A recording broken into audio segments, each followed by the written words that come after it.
So today we'll be talking on a very important topic, which is not really suited for a lecture class. Usually we were supposed to be having ATCOM based teaching for this. That's basically pertaining to ethics. And the second part will be where I'll be talking about professionalism.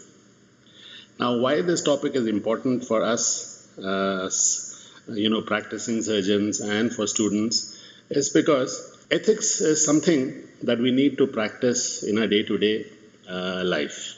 And as a professional, in this case a medical professional, you need to exhibit the highest standards of ethics, wherein a patient looks upon a doctor as a doctor. When you look at the society today, the role of a doctor has changed quite a bit. And there are some of these incidences which I can relate to.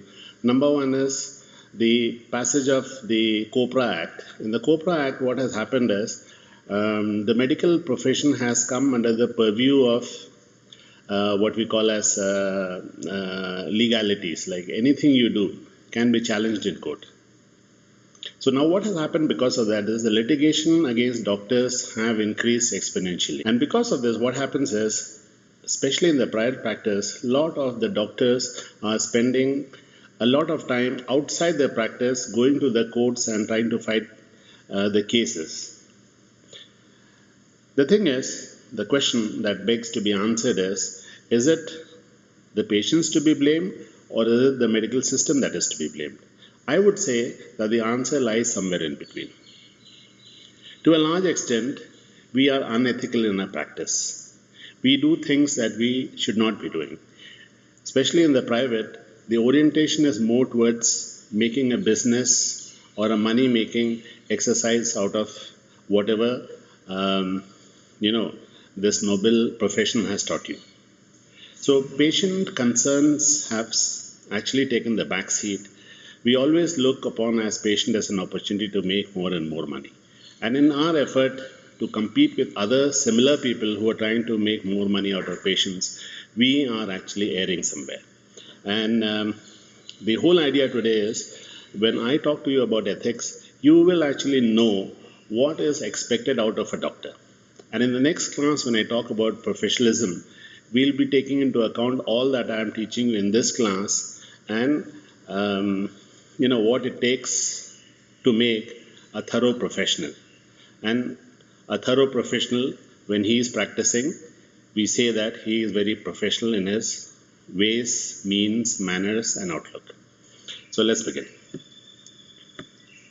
Let's start with definition. How exactly we define medical ethics? So medical ethics is, of course, two words there.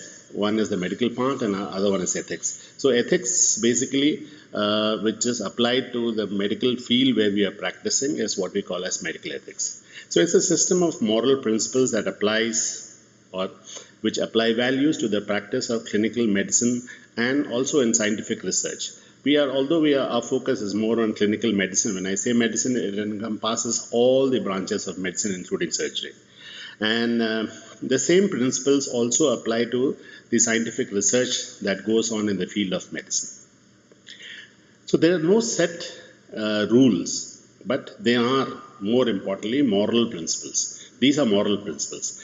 And of course, many countries, especially in the West, they have penned down, and written books and written guidelines as to what medical ethics are and what should be. Because unless you have a yardstick against which you can measure yourself, you will always be making mistakes. You may think you are doing well, but you may not be measuring up to what the defined medical ethics are. So it's important that we have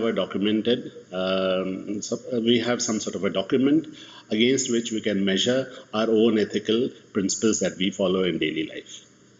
So ethics is again based on a set of values that professionals, in this case doctors, can refer to in case of any confusion or conflict.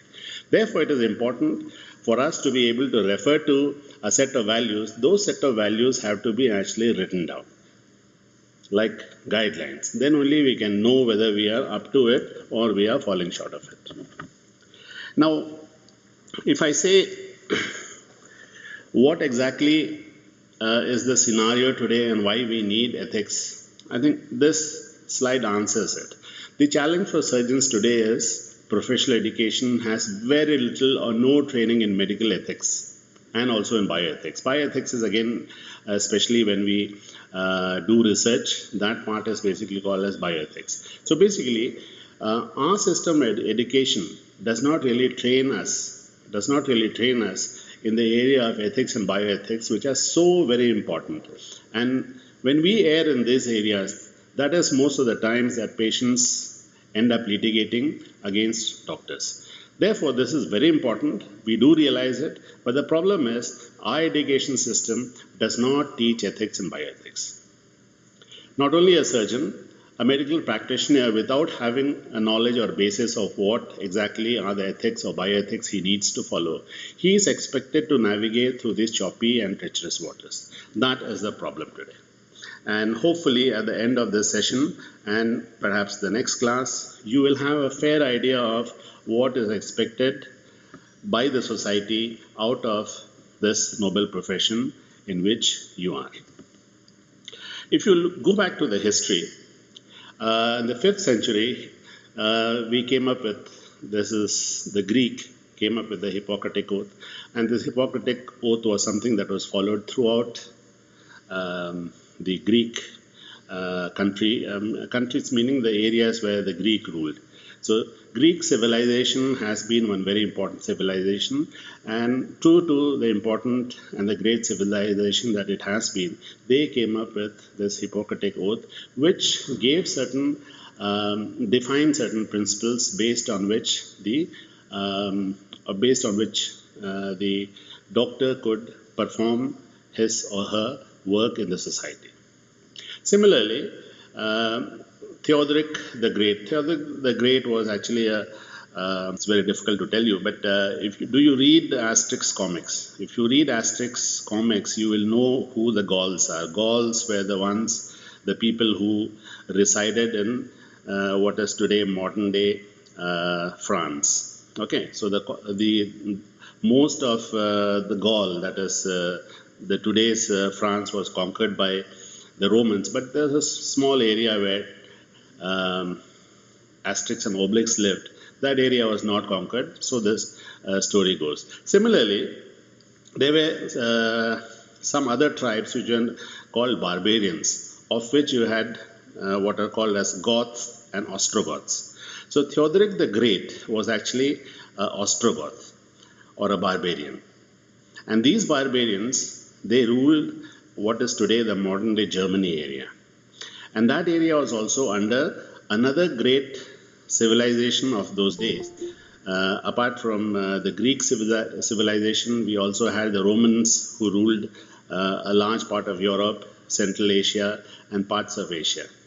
So Theodoric the Great was, after the downfall of the great Roman Empire, the barbarians, in this case Theodoric the Great, he took over large parts of Italy and he ruled the whole Roman Empire. So during his time, of course, he was a barbarian, but he was lucky to have got education which was a Roman-based education. So he was quite an educated person. So he hired in his own court a lot of other Romans. And one of the Romans who he hired had come up with what is called as Formula Comites Archeatrorum. So Formula Comites Archeatrorum was a book which dealt with medical ethics. So back then, in the 5th century, we had two important documents. One is the Hippocratic Oath by the Greeks and the Formula Comites Archeatrorum. This was by the Romans, and Rome at that time was ruled by Theodoric the Great, who was an Ostrogoth. So these two documents were there way back in the 5th century. Of course, even in India there were some similar documents, but not really that well documented.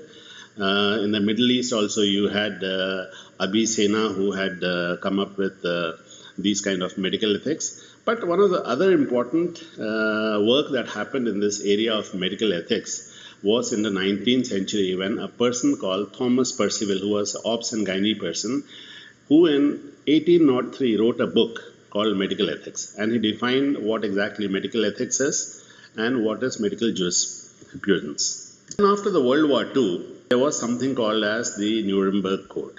Now, what exactly is Nuremberg Code? I'll just briefly deal with it.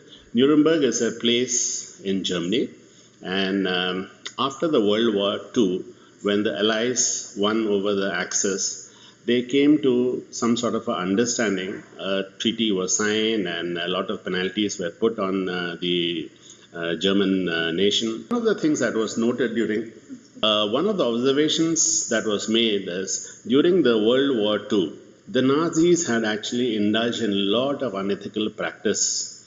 You have known about the gas chambers where the Jews were put to death, and not only death, a lot of experimentation, like if you line up a certain number of persons and you shoot with a certain caliber hand pistol or a rifle or a gun, how many skulls it would penetrate, and so on and so forth. And these were very, very unethical practice. One thing that underlined this practice was, obviously, these were done on prisoners of war.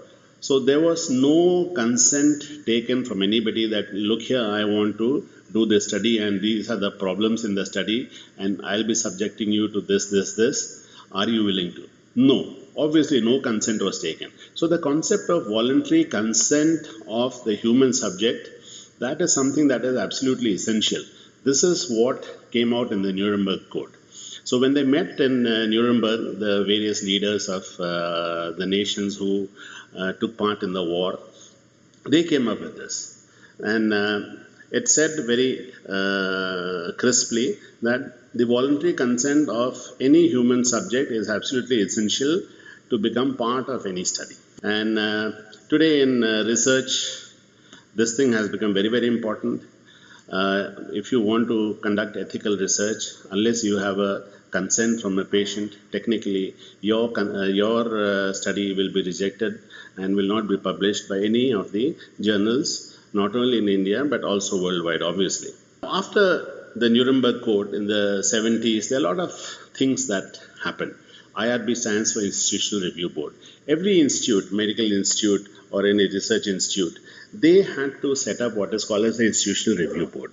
And what was the job of the review board? The review board basically looked into areas where there were ethical considerations in your practice, and especially vis-a-vis the kind of research you did. Whether when you did research, so you cannot just start doing a research where you say that, okay, I'll try this drug on this group of patients and I'll try another known drug in another group of patients. Because the drug which you're going to try on human beings, unless you have done a preliminary study, done study in animals, define what is the dose, what are the likely complications, and how to treat those complications, nobody will allow you to do it on humans. So definitely, you can't just take a drug from the laboratory and straight away start testing it on human beings. Now today, with the COVID era, you must have heard of a drug called remdesivir. Now remdesivir is antiviral, which was there known to the physicians for quite some time. It was a drug which was tried in the Ebola virus. Ebola was another viral disease. I don't say it was, it still is. It was mainly in Africa. It was endemic, but it did not become epidemic the way COVID virus has. The difference is, COVID virus, when it infects somebody, it does not end up killing each and every person it infects. That means it is leaving enough people to move around. And these asymptomatic are the ones who are dangerous and who go around spreading it everywhere.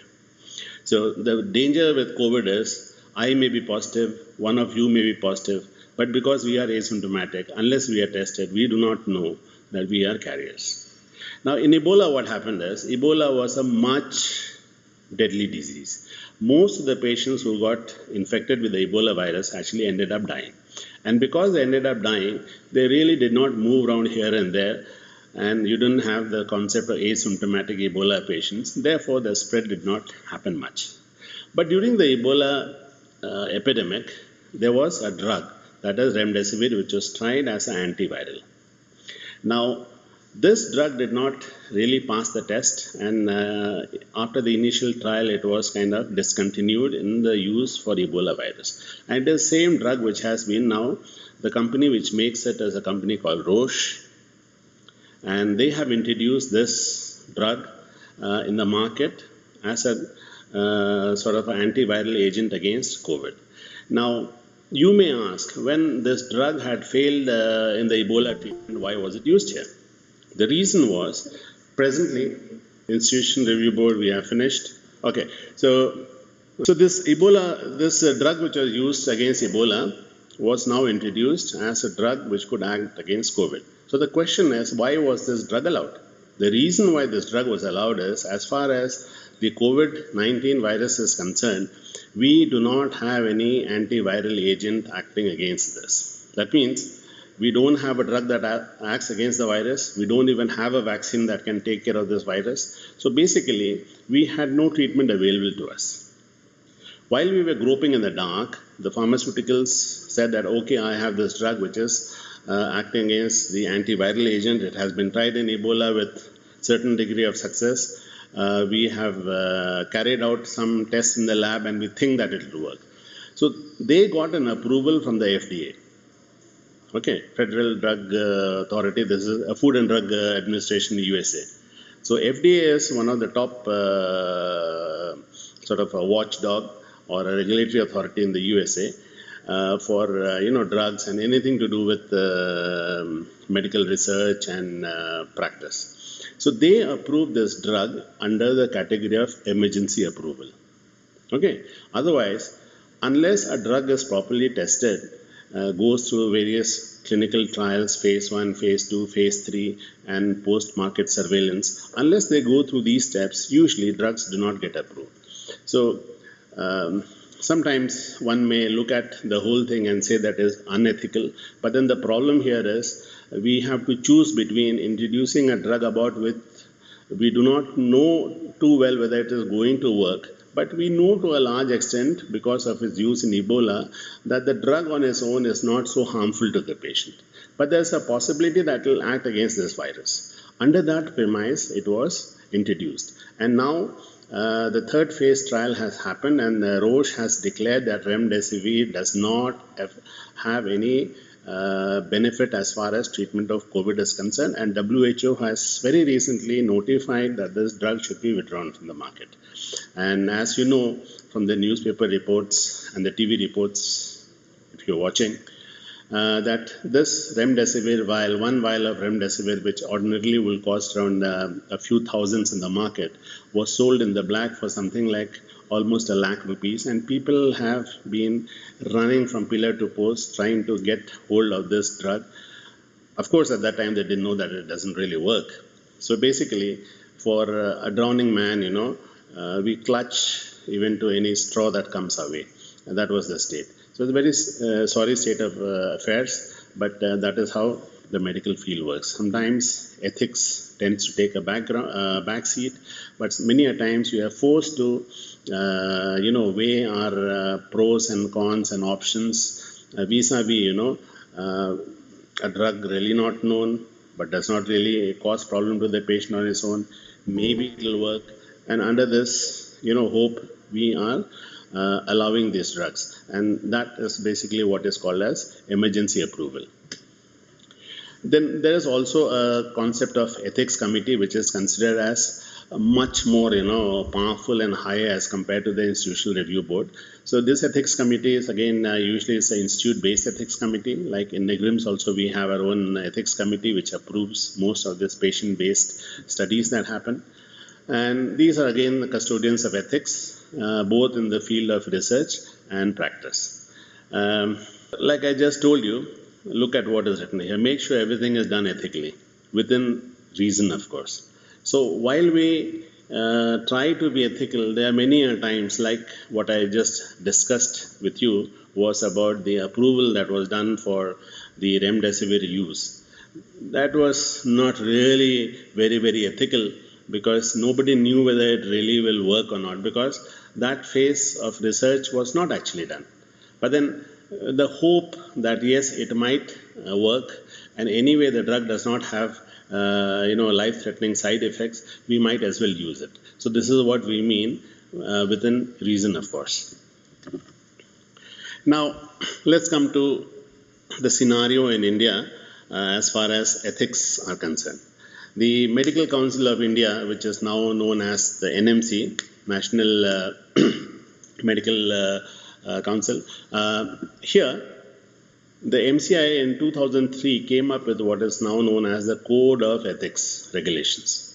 So it deals with three areas. It deals with, how should be the professional conduct of a physician, what are the kinds of etiquettes he should be following, and what are the kind of ethics to which he should be adhering to. These three areas.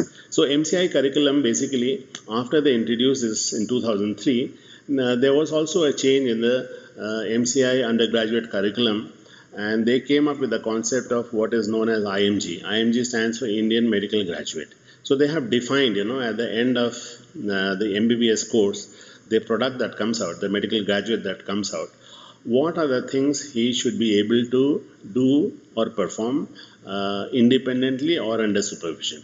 So those things have been spelled out in the Indian medical graduate. Then there's another component that is called the ATCOM, which I'm sure you know about. It's basically there was an attempt to change or inculcate a different attitude and build up your communication and also the ethics component. Now it is very easy said, but in practice, ATCOM teaching is not so easy, because today we are all adults. We are all above 18 years of age, and the kind of attitude, communication skills and ethics, I'm talking about the general ethics, not exactly the medical ethics, because medical ethics also nothing but a subset of the general ethics that you all have acquired already. Now the problem is we come from different cultural backgrounds and different religion, customs, and so on and so forth. So what happens is most of our schools, the focus is more on bringing out automatons, how good you are in your studies. We don't look at the component, whether he is good in debating, whether he is an ethically complete man, what are the kinds of attitudes he has in life. When I look here, the first year is having so much problem soon after joining, people coming with suicidal tendencies, people wanting to go back home, not being able to sleep. These happen because not necessarily only attitude. Once you put in a different environment, you find adjusting very, very difficult, because these things happen because of the kind of social background and the culture and blah blah you come from. So in my opinion, it's good that at least we are looking at the fact that we need to improve the attitude of doctors vis-a-vis other doctors, and more importantly vis-a-vis the patients. The kind of communication skills you need to have and help you build up on that, and the kind of ethics you should have. It's good. Yes, we should. At least we are making a beginning. That's a good thing. But in my opinion, these things, attitude, communication, ethical component, is something that we have learned when we were kids. If you look at the Japanese model, in Japan, in the primary schooling, not only are they taught, the basic science, the maths, and the other subjects, they also have a large part of their study which is dedicated to cleaning their own classrooms, taking care of the toilets, the corridors, cleaning the glass panes, tending to the garden, so on and so forth. What this does is they learn to manage on their own, because today what has happened is every household we are not a joint family anymore. We are more or less a nucleus or a nuclear type of family, where the parents do not have much time for the children. Children perhaps spend more time in the schools than at home. So it is not the parents, not the society, but perhaps the school, which has a huge role and can have a huge role if you allow, where the children can be taught things like attitude, communication, and ethics. But anyway, better late than never. It is good at least now the MCI has looked upon as ATCOM as a very important component, and now it is part of your curriculum. Okay, so what are ethics all about? When you look at ethics, there are four things you need to remember: the concept of autonomy, non maleficence, beneficence, and justice. Now, these four principles, it is not that this is more superior compared to this, it is not in a hierarchical order. So, what is important is you just see what is mentioned or written here. It is important to know that these four values are non hierarchical. That means none is superior to the other, meaning no one principle routinely trumps over the other. Okay, so it is not that okay, as long as justice part is a little problematic, but we are satisfying the rest of the three, therefore we can go ahead. So it's not that because you are satisfying three of them and not one, you can go ahead. That's not the thing. Every principle that has been mentioned here, autonomy, non-maleficence, beneficence, and justice, all four things have to be in place, then only that particular act that you are about to embark on could be called as an ethical act. Now let's discuss individually what exactly we mean by autonomy. Now this is in the context of patients that I'm going to talk about autonomy. So we need to, in our clinical practice, we need to do what is called as respect for autonomy. What it basically means is it confers patient the right to choose the treatment or refuse the treatment, and in some cases they can even choose a doctor. Okay, but then the problem is if they keep choosing things. Okay, I want this drug, I don't want that drug, I want this doctor to treat me, I want that good looking sister to come and attend to me. There'll be total chaos, right? Obviously there'll be total chaos. So autonomy part is mainly pertaining to the kind of treatment options that are there. Again, when we talk about treatment options, the patient is not a medical graduate. Okay, if you tell him that these are the various treatment options you have, which one would you take? Obviously, the patient cannot really decide which is good for him. So you have to tell him which is good for him, given the context of his disease, and tell him that this is what you need. But it is possible that he may not want treatment here in NEIGRIHMS and he may want to go to some other place, let's say Tata Memorial Mumbai, or he wants to go to Chennai or CMC Vellore. We cannot stop him. He will ask you, can this treatment be done in CMC Vellore? I'll tell him, yes, it can be done. Do you think the doctors here are better than CMC Vellore? I obviously have to speak the truth. I will have to say CMC Vellore guys are better than us. So that is what I'm talking about is, by the time you have to give the patient all the choices and all that for his treatment, what are the various options, and therefore he will choose his treatment, where it will be done, which hospital. So it's not necessary that he has to, but then look here, in this context, what happens in the private practice, if you allow the patient to choose, you tell him, oh, you can go to Chennai, that doctor is far better than me. What will happen is, at the end of the day, you will be a pauper and everybody around you will be becoming richer, because private practice is all about making money. So these are the areas where problems come. Okay. Now, many a times what happens is you will tell the patient, look here, this is the treatment that you require. But the patient says, no, I'm going to CMC Vellore, I don't want your treatment. Now, it will look a little rude to you. You will feel that, what is this? People are refusing treatment with me. But every patient has a right to refuse treatment. Sometimes even the patient may stay here, he'll say, no, I don't want the operation, conservative karo. If I become okay, it is fine. If I die, it is okay, no problem. So in that situation also, you cannot really refuse. I mean, you cannot disagree with the patient's refusal. But the problem here comes sometimes is, as far as medical science is concerned, that he requires this operation, but the patient is consistently refusing. So can we force him to undergo that operation? What do you think? This is where we end up with problem. It is beneficence. I'll be discussing what beneficence is. So now we are in a situation where there's a conflict between autonomy of the patient and beneficence. Okay. So ultimately, these are difficult areas, but more often than not, if the patient decides or chooses not to, probably we don't. So when it comes to taking consent from a patient about, like we are going to do the surgery, we take something what is called as a informed consent. And in this informed consent, autonomy is one of the important aspects or the principles based on which the informed consent is taken. If a patient says, I don't want to get operated by you, you can't help it. If a patient says, no, I don't want to get operated, do medical treatment for me, probably you will have to agree with him.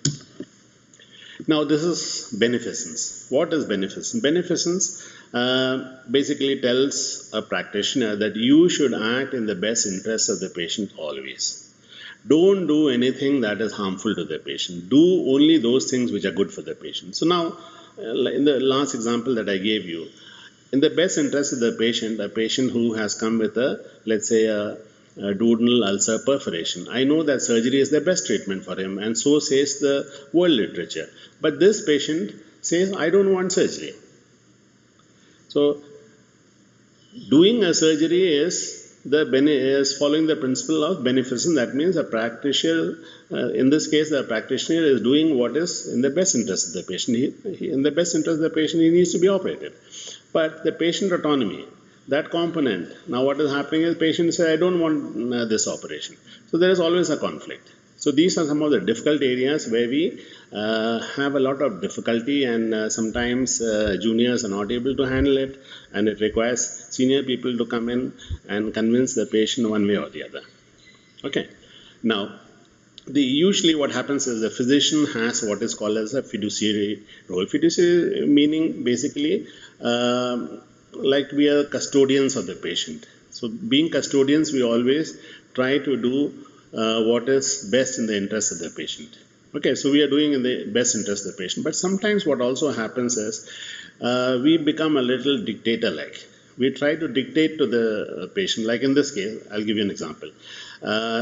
Going by my fiduciary role, in the best interest of the patient, in this case, who has come with a duodenal ulcer perforation, I know surgery is the best. So in my fiduciary role, I counsel the patient and the patient party that he needs to undergo an urgent operation.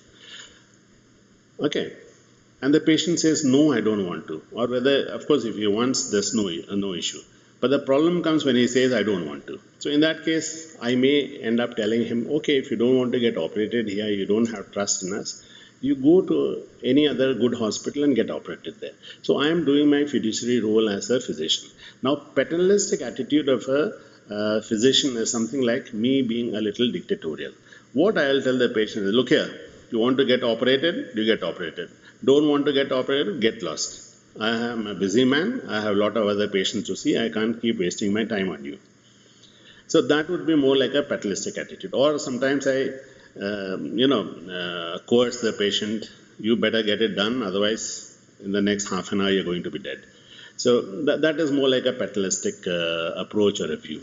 The next principle is what is called as is the opposite of beneficence, that is non-maleficence. Not exactly opposite. Beneficence and maleficence are opposite to each other. But when you say non-maleficence, it is quite similar to beneficence. But how it is different is, here it expressly say that not to be the cause of harm. That means the physician is called upon by the authorities that you should not be the cause of any harm to the patient. That means, if I just will give you an example. There is a new surgical technique which has come. I have read about it and seen 2-3 videos, but I have never been trained in that. And now I have a patient in which I have a chance to do it. Should I do it? What do you think? Of course, I'll have to admit to the patient and tell the patient that I have not done the surgery. But I perhaps would not bother telling the patient about all that. And I'll say, look here, I'll do the surgery free for you and a new and a different type of surgery. But I am not really trained in that. So what is actually happening is, I may end up doing harm to the patient. And what non-maleficence says is, not to be the cause of any harm to the patient. Okay. And this is where we have come up, this is quite an old term in Latin, primum non nocere. And this is the principle that we follow. This is a motto that we have in our surgery department. First, do no harm. That's what it means. Justice. What do we mean by justice here? Justice basically, in this case, concerns with the distribution of scarce health resources and decisions of who gets the treatment and what treatment. Okay. Now the problem is, let's say we have a particular drug. Let's talk about COVID. Let's say remdesivir was doing well. We have remdesivir there with us. We know which kind of patients remdesivir should be used and should not be used. So we have two patients. One who's a rather poor patient for whom remdesivir is absolutely required, and there's another patient who's quite a rich, influential guy, and he doesn't satisfy the criteria of requirement of remdesivir. Okay, but it is quite possible that if he gets it, maybe it will be good for him also. But the question is, maybe it will be good for him, because studies have not really justified that in this criteria you can give. So now the question is, if I have only one vial, now the question before me is, should I give it to the one who really requires, or should I give it to this big shot, because later on I can also get some benefit from him if he survives. So if I am going to use it on the person who doesn't really require and deprive the person who actually required only because he was poor, that would be something that is called as injustice. Okay, so that's what we mean by justice. There's another principle which is not really called as the four pillars of ethics, but it is what is called as respect for dignity. Now, from the human rights principle, there's respect for dignity for any human being that is also enshrined in our constitution. This is also an important principle which ends up deciding whether something that you do is ethical or unethical, because a dignity of the person should be maintained at all levels. And in this case, the dignity of the patient, that means, confidentiality, and, when you talk to him with respect. You don't refer to him as just another commodity. So the dignity of the person should not be harmed. And when you're doing an examination, supposing you are doing some intrusive, like doing a upper rectal examination, you give him some privacy when you do it. It's not that in the open OPD you just put a gloves on and put your finger in. That means you are violating his dignity. Okay, so that's what we mean by dignity. Then there are some more, I think we can briefly just discuss, because informed consent is something that is very, very important. And informed consent is one particular act which encompasses almost all the four principles that I have just talked of so far. So this is Justice Benjamin Cardozo. Don't worry who this person is, but what is important is the statement that he came up with. He came up saying that every human being of adult years, that means anybody who's an adult, and of sound mind, that means two things: who is an adult and who is of a sound mind, because you may be more than 18 years, but you may not, your upper story may be a little cranky. Okay, so as long as you're also of the sound mind, that person has a right to determine what shall be done with his own body. And a surgeon who performs an operation without this patient's consent is committing what is called as an assault. Assault, or some other people refer to as battery. So it is treated as an assault or a battery for which he is liable for damages. So that's very important. That means if a surgeon goes and operates anybody who's an adult and who is of sound mind, and without his proper consent, I performs an operation in him, if he doesn't complain because he's an uneducated person and anyway he became okay, it is fine, well and good. Okay, but technically what I'm doing is I have is called as an assault or a battery, for which technically I could be liable for damages. So that's a very important statement. So when you take a consent, there are 2-3 things that we need to keep in mind. First thing is this voluntariness. Okay. So in voluntary, it should be voluntary. We can't coerce a patient into undergoing. We can only convince him that this surgery or this treatment is required for you, and therefore he has to volunteer to undergo. So before he can actually volunteer, he has to be given all the information about the surgery, what are the complications of the surgery, how long he'll be there in the operation theatre, whether it will cause pain or not cause him pain, what are the chances of his survival after the surgery, and what are the complications of the surgery. All those things have to be mentioned, and that is called as disclosure. And then, of course, these two things go hand in hand. The patient should be of sound mind. Okay, sound mind, and normally he should be somebody who is an adult, and the Indian definition as per the law is those who are more than 18 years. Whereas if you go to the British law, even up to 16 years they can decide what is to be done with their bodies. Okay, so he should be an adult and should have the he should be competent enough to comprehend all the disclosures you have made to him, and as a result he is now in a position to say yes or no. So if he says yes, operate me, he is volunteering to get operated. That is what we mean by the various consents of, the various elements of consent taking. So voluntariness, like I told you, consent is said to be free when it is not caused by coercion. That means we cannot coerce a person, we cannot use undue influence on him, we cannot use fraudulent means, we cannot use a language which can be misinterpreted by somebody. So these are the components to which, if we adhere to, the consent that will now come as something that is a voluntary consent. So as I told you earlier, to come out with a voluntary consent for a patient to volunteer for a certain operation, he needs to be in a position where he understands what you are telling him about the complication, the do's and don'ts of the operation. Unless he is able to understand what is happening, he cannot decide for himself. So those information has to be given to him. Capacity, yeah, this is the same thing that I was talking about. Don't bother about the IPCs which are put 78, 87, because this is taken from the PG lecture that I had last taken. But we just need to remember that in the Indian scenario or Indian law, only those patients who are above 18 years can give consent for any operation on themselves. Okay. And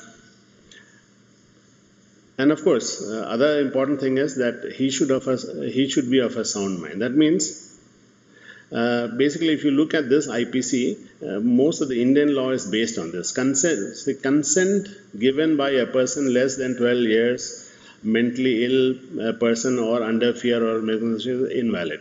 The problem is we don't follow it completely, because here what happens is, it refers to those which are less than 12 years, but IPC 78 refers to 18 years. So basically what we have in our law is, the person should be more than 18 years of age, and he should be mentally of a sound mind. In that case, he can give a consent. So that is a capacity, meaning a person who can have the capacity to give a consent. That means anybody who is less than 18 years, irrespective of whether he understands or does not understand, because we have many a times situation where a 17-year-old or maybe a 16-year-old has a much better understanding of the complications and other things as compared to even a 25-year-old.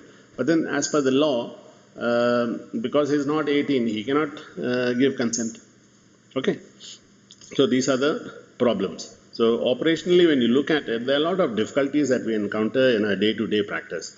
And this is a place where if you are adequately aware and know, maybe it becomes a little easy for you to navigate through. Disclosure, like I told you, disclosure basically means you have to give all the information to the patient about the surgery which you propose to do or the treatment that you propose to do.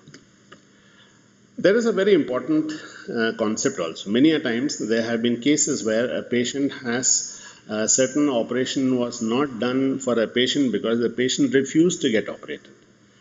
But later on, the patient sued the doctor saying that, why you did not operate me?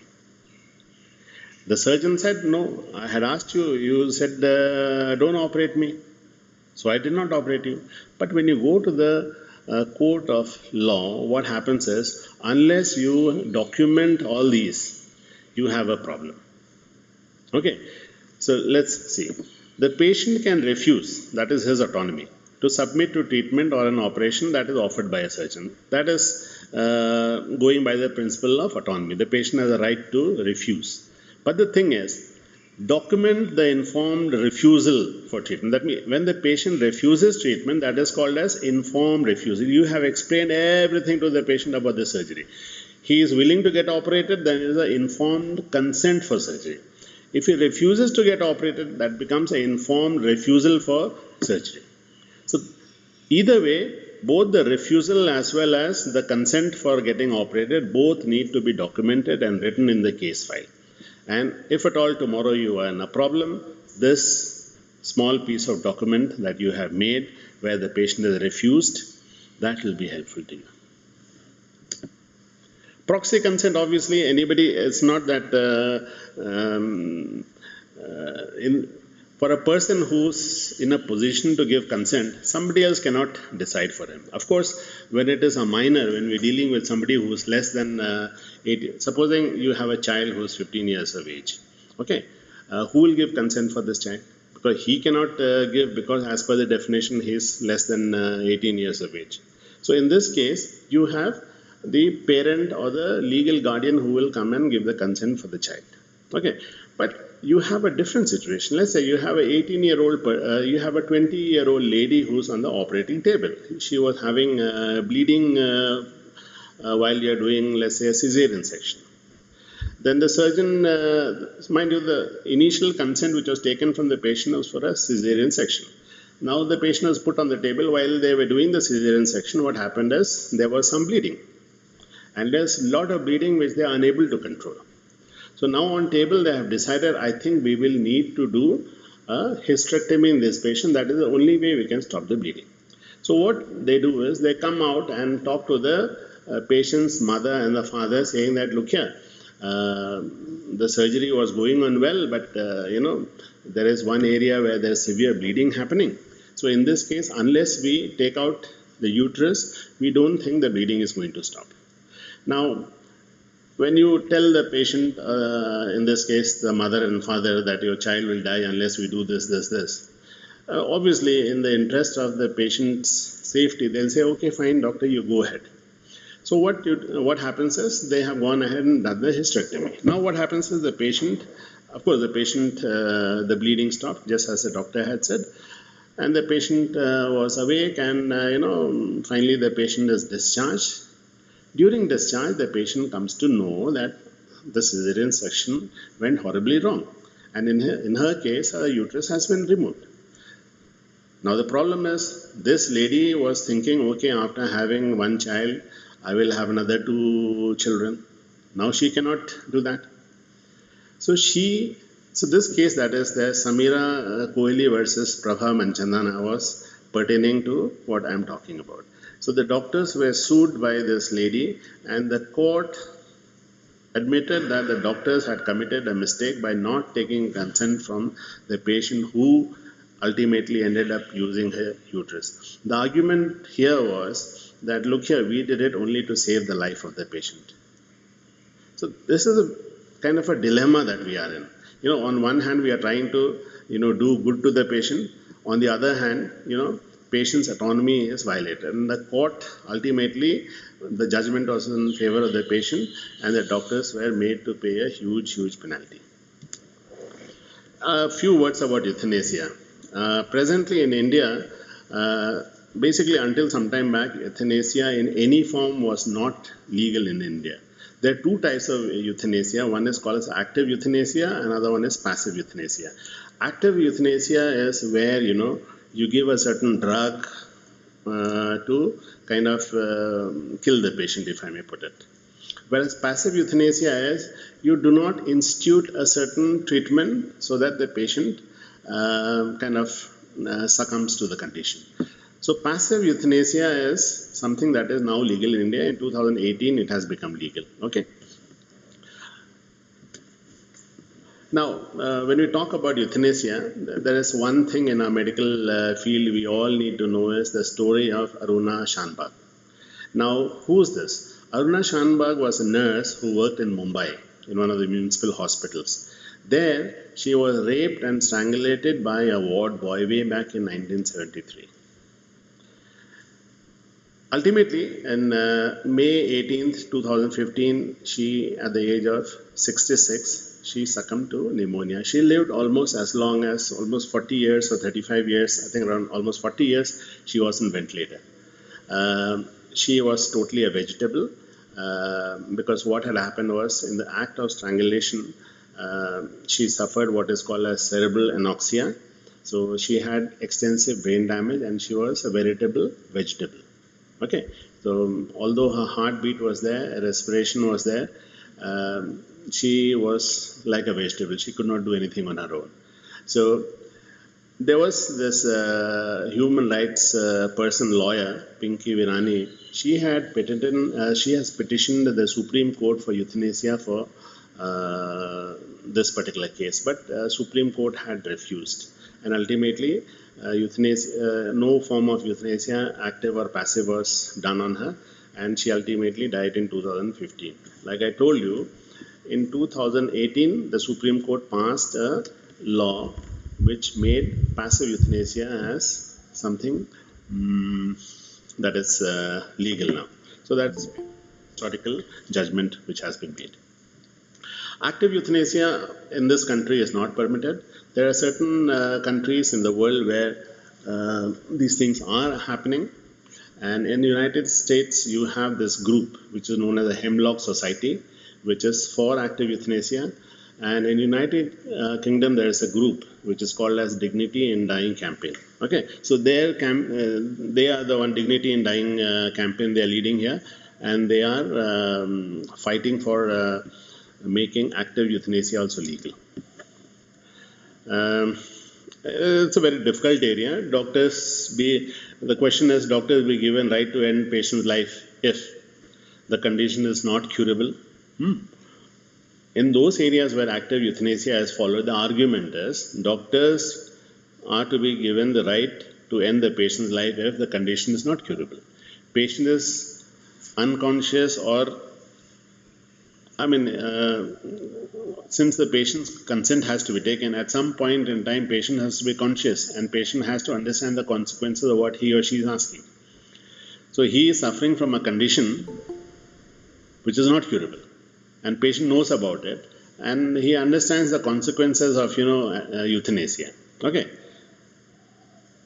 he is knowledgeable about alternatives that are available or not available, and the patient willingly asks to end their life, or he requests that his life may be ended. So these are very difficult questions, which in some countries, by the way, this kind of euthanasia is permitted. But then the problem many a times for a doctor comes, suppose some patient tells you, you give me an injection which can kill me. Will your conscience allow you to do it? So what if it is legally, even in that country, if legally active euthanasia is allowed, how many doctors will come forward to do this so-called execution? Now, these are ethical dilemmas. This is one story you probably all need to know. It's a story of an ecologist from Australia. He was a very successful ecologist who was very well known world over. He was David Goodall. At the age of 104, he decided that he had lived long enough. And life was just beginning to get a little difficult and problematic, but his thinking was absolutely clear. He decided that it is time to end his life. Now he talked to the doctors in Australia, but then the problem for him was that in Australia, active euthanasia was not permissible. Okay, so he decided to go to Switzerland, and in 2016, because Switzerland is one of the few countries where active euthanasia is allowed, and whether we should say he died in 2016 or he ended his life in 2016, but in 2016 he ended his life, so to say. Now again, let's talk about communication. In US, we have seen that about 30%, this is what the data says, 30% of all litigations in US is due to some problem or the other as far as communication is concerned. Communication breakdowns can lead to disagreements and strong feelings. Verbal communication, of course, as far as we are concerned, we may have verbal communication, but those verbal communications also have the important verbal communications like informed consent, informed refusal, treatment options. These kind of things need to be documented. Okay, because ultimately when you go to the court of law, court doesn't go by what you said to a patient party. Yes, I said this to the patient party in front of him, and he was the witness. Because many a times a witness may not remember what exactly was told. And cases are something that come up, sometimes 3 years, 4 years from the time that the event has actually taken place. And by that time, you tend to forget. And you can't remember each and every incident about every patient that happens. That is why the important decisions, be it treatment decisions or any other decisions pertaining to patient, should actually be noted down. And especially informed consent and informed refusal. These are two important things that need to be always documented. I did talk about confidentiality. Confidentiality is patient-physician privilege. Okay. Legal protections prevent physicians from revealing their discussion with patients. That means, see what happens today if you, medical students, I don't know how much in the medical students, but among the doctors what is happening is, like my colleagues, they do some new operation which is not a new or something rarely done operation. They put up in WhatsApp, I did this operation. Pictures of the patient is put up, the steps of the operations are put up. Now, these are actually violation of the confidentiality of the patient. Technically, the patient can sue the person who is putting up his or her information in the public domain. And this is not to be done. In case you have to put a photo of the person, you have to put a black strip or something so that you can adequately hide the identity of the patient. Okay, and technically, unless you take consent from the patient that, look here, I am going to put this up, report your case in a journal I wish to, so can I have your consent? And we will be taking care that your identity is not revealed. And unless the patient agrees to it, technically you cannot even publish it. Okay, because that would be deemed as breach of confidentiality. But there are certain exceptions where this breach of confidentiality is not maintained. Those are medical legal cases.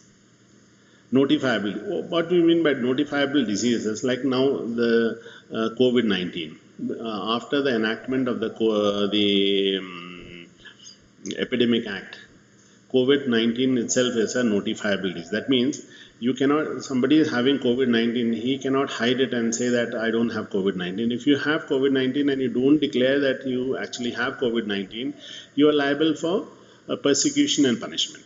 That is what we mean by notifiable disease. Now further, what has happened as far as COVID-19 is concerned, apart from the COVID-19, as a part of the treatment, a lot of the patients, because of extreme immunosuppression due to the steroids and the already existing immunosuppression because of the diabetes, which they, and mind you, diabetes itself gets worsened further when you put them on steroids, high dose steroids.